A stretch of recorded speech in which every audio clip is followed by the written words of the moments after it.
Hello, everybody, and welcome back to Uber Studios.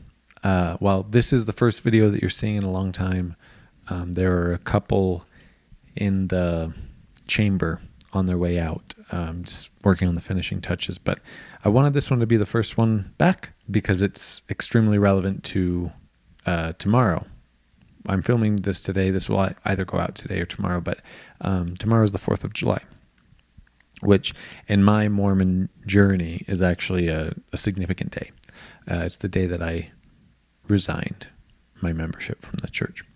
And I specifically chose July 4th because I was ready to give that day new meaning to me, a new thing to celebrate.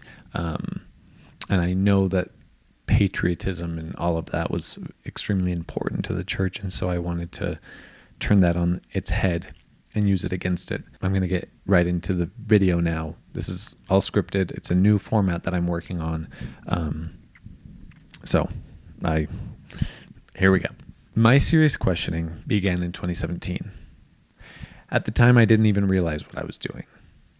I started noticing little cracks, inconsistencies, little moments of, wait a second, that doesn't quite add up. One question that I remember always asking people was, did Jesus look into the future and only pay for the sins that I would actually commit? Or did he pay for all the possibilities? And if he looked into the future, what does that mean about my free will? Do I still have free will? I would often wonder, why did God create a plan that requires the murder of an innocent child? If we think about this logically, if I owe a debt to a banker, I can either have the debt forgiven or it could be paid by somebody else. Why is somebody else paying for it and then I still need the debt to be forgiven? If the debt is paid, isn't God out of the picture then? I also stopped asking questions like, how do I test if a prophet is telling me the truth? And I started asking questions like, is it even possible for a person to relay a message from God to an entire population? Eventually, as you see in the questions that I just said, it wasn't just cracks that I was noticing anymore. It was foundations. It was premises, until eventually I realized that this just wasn't something that I could affirmatively say, I do believe this. It was more of a, I don't know how I could ever know all of that, but it seems unlikely. I let time pass. I didn't rush to resign after I had my final moment of thinking that the church was true, because I didn't trust my impulses or my feelings anymore. I realized that I couldn't blindly trust myself or my feelings because these muscles had been atrophied. It was like I was an abused partner and now I was free, and I had no idea how to evaluate safety or trust or agency without asking somebody else what they thought about it, but that person had been abusing me. And the only way that they had ever taught me to trust myself was by really just obeying them. And I wanted to be really conscious of the fact that I wasn't just on the next step. My whole life I had been on the Mormon conveyor belt. At 12, you get the priesthood. At 14, you become a teacher. At 8, you get baptized. At 16, you become a priest. Then you go on a mission, and then you're on the mission conveyor belt. And then you want to become a trainer, and then you want to become a district leader, and then you wanted to become a zone leader. You wanted to do all of these things because that was the conveyor belt. And for the first time in my life, I was stepping off of that conveyor belt. And I wanted to be really sure that I wasn't stepping on to a new ex-Mormon conveyor belt. I didn't just want to be reacting. I wanted to be rebuilding. I didn't want to be on autopilot again, just in a different car. So I waited a few years until I was ready. My main goal was to make sure that I was doing this because this is what I wanted to do. And my other main goal was to make sure that I could trust that my desires are things that can be followed, and that I'm not this horrible, evil, natural man that I had been told I was my whole life. Okay, so I want to talk about a scale that I think I've talked about before, but people usually go through this phase when leaving the church. They start at, the church is true and the church is good. And then they move into, the church might be true and the church is good. And then they go to, the church is probably not true, and the church might not be good. And then they go to the church is probably wrong, and it probably has some good things, but I don't know if net good or evil. I don't know if it is quite at zero anymore. And then people go to the church is obviously wrong and evil. And then there's one after. And I didn't realize this for a long time, but there's one after. And it's the church isn't true. But there are some people who really need it to be true, and it might add value to their lives, even if it doesn't add value to mine. My state now is to hate the church would be like to hate ibuprofen because my leg doesn't hurt. I understand that some people's leg hurts. And so the act of me not taking ibuprofen doesn't mean that I also actively think that nobody should take ibuprofen. I do think that maybe some people think that their leg hurts more than it does. And we'll get into that. It's just a scale that I've thought about for a long time. And as I've been away from it longer, I realize there's more to it than I thought that there was. But I realized that the church didn't really have power over me anymore as I stepped away for a few years. I officially took my records out in July 4th of 2021, and I first stopped going to church in 2017. And I realized that whether or not they count me as a member or not, doesn't make a difference in reality. That would be like somebody saying that me and them are not compatible because I'm a Cancer and they're a Pisces or whatever. It's just made up. It means nothing. And so I realized that what matters is how I feel about myself. And that had been, like I said earlier, something I never really was taught to consider. I don't trust my feelings unconditionally. I trust myself to take in different forms of input and to process them and to make the decision that's best for me. Feelings are a form of input, not the final authority. They need context, just like anything else. When you've been out in the cold for a long time, maybe you're shoveling snow, maybe you're sledding, maybe you're skiing, and you come inside and you put your hand under the faucet, room temperature water feels hot, it burns you. It's not because your nerves are wrong, it's because you're feeling something in a specific context, and your nerves are reacting to the old environment and the new environment in that context. It doesn't mean that the water's hot. It means that there's more to the story. And internal feelings are the same as sensory feelings. If we don't factor what we've been through, we're only getting one side of the story. I use feelings when feelings are the right tool for the job.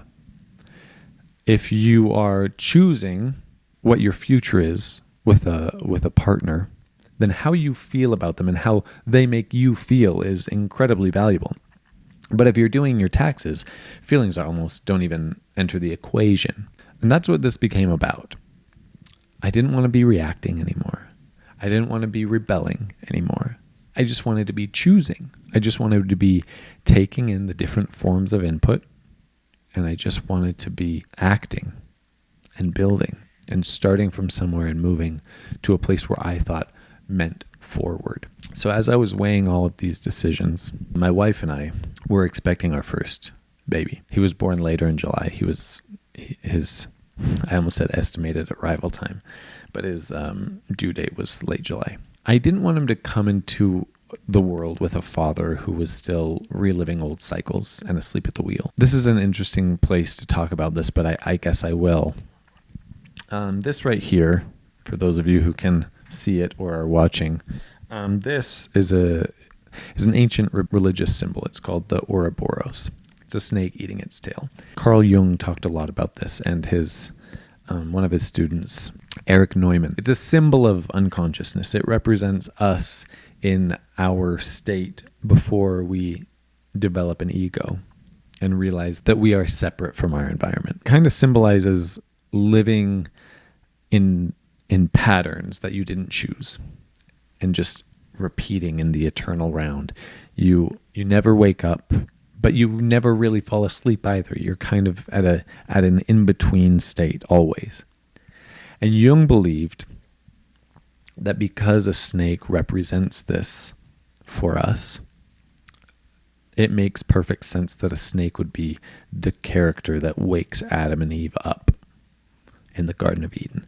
That a snake would be the thing that marks the border between when, as a society, we were unconscious and becoming conscious.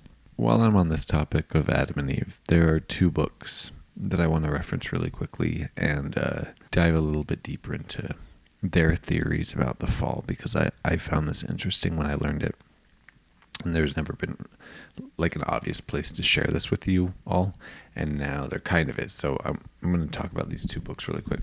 The first one is the most obvious. This is The History and Origins of Consciousness. And this is written by Erich Neumann. Now, what he says is that the Ouroboros is the first stage of human development, and that the final stage is the savior, meaning that we basically do the hero story. We start unconscious, we become aware of problems, and we eventually become the person who can solve those problems. And what I think I find very interesting about this book and the points that it makes, Neumann claims that we go through all of these stages in two different ways as human beings. The first way that we go through them is individually.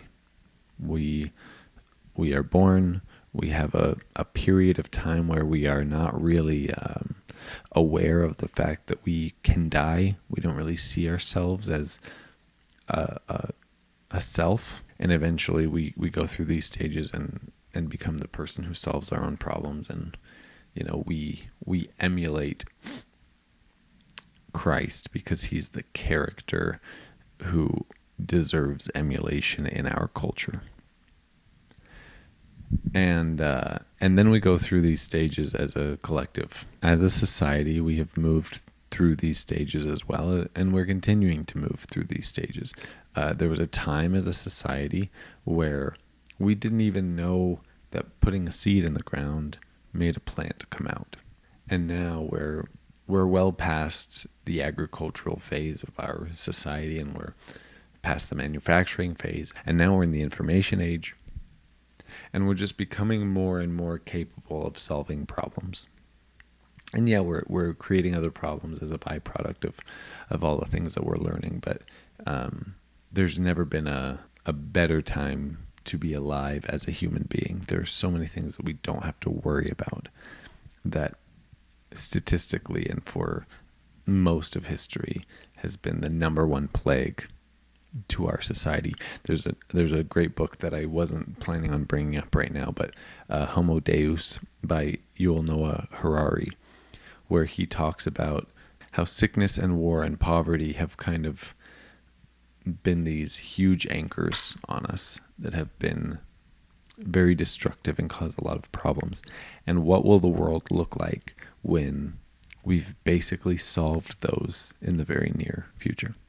So anyway, Ouroboros all the way up to hero is one way of looking at it. And again, we do that as an individual, and then we do that as a culture. And then there's Fowler. I've talked about Fowler on this channel before. Go find it if you're interested. But then there's Fowler's take on the Garden of Eden. And he had a really fascinating take. It stuck with me for a long time. So Fowler believed that Adam and Eve and that story is just an allegory that represents our race waking up. And what he says is that it corresponds to the biting of the apple. And he says that when a mother breastfeeds for many years, I'm not saying when she breastfeeds for many years, I'm saying for many years it was this way, according to Fowler, that when the teeth start coming in and they start biting and they're hurting their moms, that's when the mom says, enough is enough. It's time to wean you. And we are kicked out of that state of innocence. We're no longer invited to feed at the source because we are biting now. And so Fowler compares the biting of the fruit to being the start of the end of our time in paradise for that reason. Anyway, I just thought that was interesting. So let's get back to the regular part of the video. So I realized that if I didn't make my decision deliberately, then I wasn't really the one who was authoring my life. And I'd be passing the same unconscious eternal cycle onto my child, and I didn't want that. I wanted him to meet a dad who had already taken his first step toward waking up. So I broke the loop. On July 4th of 2021, I had a notary come to my house. I found one of the few ones that were open on that day, and I signed the papers, and I submitted it to Quit Mormon. So I alluded to this before, but I wanted to flip the symbol, the symbolism of July 4th on its head, because I learned something in this process, in the years that I went from an active believer to a nothing, and then to a I don't believe anymore type of person, is that you actually can't kill a symbol. All you can do is give it a new definition and a new meaning. The church had once symbolized obedience and certainty and belonging, and now Independence Day symbolized something else: self-trust, clarity, being awake. Resigning didn't change anything for the church. It changed how I saw myself. That was the first real step that I took after becoming the main driver of my life. It was a declaration of consciousness and authorship and waking up. Thank you for watching. I know there are lots of videos where people tell stories like this, and so one thing that I'm always trying to do is to make sure that it's as personal as I can muster, and that it is as intellectually, as deep and profound as this topic deserves, is always what I aim for. I guess to round it out, because I started here, so I might as well finish here, is this is not an easy angle. But here you'll see a snake, and then you will also see the tree of life. And the only thing that's different about this tree of life, other than the fact that it's a pine tree, because pine trees are cooler, and they're prettier and all of that, and they're evergreen, and they're awesome, and I love how they smell, is that this one is capable of touching heaven, because its roots go all the way down to hell. So thanks for sticking around. Thanks for watching. I appreciate everybody who has been, commenting and interacting with me while I've been away. I love it. I'm trying to get better at this. So thanks, everybody. Have a great day.